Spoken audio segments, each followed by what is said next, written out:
yang bersangkutan ya udah bilang, oh ya kira-kira 90 juta lah satu orang gitu ya, seharga tiket gitu. Ini kalau kita tetapkan milik negara ya. Yang bersangkutan pergi berempat ya. Jadi Kaisang, istrinya, kakak istrinya, dan stafnya. Jadi berempat. Jadi kira-kira 90 juta, kalau 4 kira-kira 360 lah. Kalau ditetapkan milik negara. Kalau ditetapkan bukan milik negara ya sudah gitu aja. Gitu, laporannya nggak kemana-mana. Pertama sebenarnya meminta arahan dari KPK atas berita-berita yang sebelum ini. Kan gitu ya. Ini harus ngapain lah kira-kira gitu.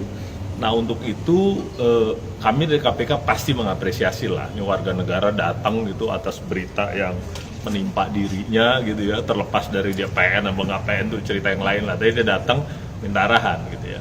Dan sama tim sih ya diterangkan lah ya gitu apa gratifikasi. Ternyata beliau dan tim udah menyiapkan dokumen yang di-download dari gratifikasi online yang bisa download, sudah diisi gitu. Ya sudah gitu, kita lihat isinya. Ada beberapa hal yang ini kan SOP kita kan gini, kita nerima laporan kita pasti tanya lagi beberapa kronologis in detail gitu ya. Lantas kita mintakan beberapa detail gitu, dan sudah selesai gitu. SOP kita lagi nih, kita akan analisa paling lama 30 hari, tapi gua rasa 3-4 hari selesai lah itu ya. Dan di situ kalau di KPK kan disebut ya di undang-undangnya bahwa kita menerima laporan gratifikasi dan menetapkan apakah ini milik negara atau milik yang melapor gitu ya.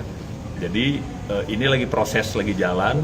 Kalau misalnya kita sebut bahwa hasilnya ini ditetapkan sebagai milik negara, yang bersangkutan juga disampaikan.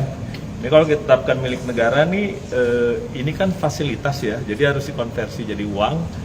Nanti di store uangnya gitu.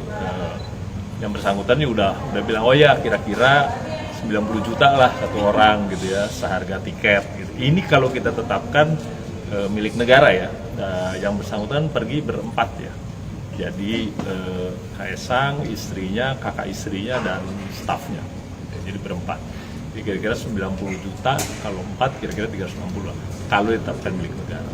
Kalau ditetapkan bukan milik negara ya sudah gitu aja, gitu, laporannya nggak kemana-mana. Download Tribun X sekarang, menghadirkan lokal menjadi Indonesia.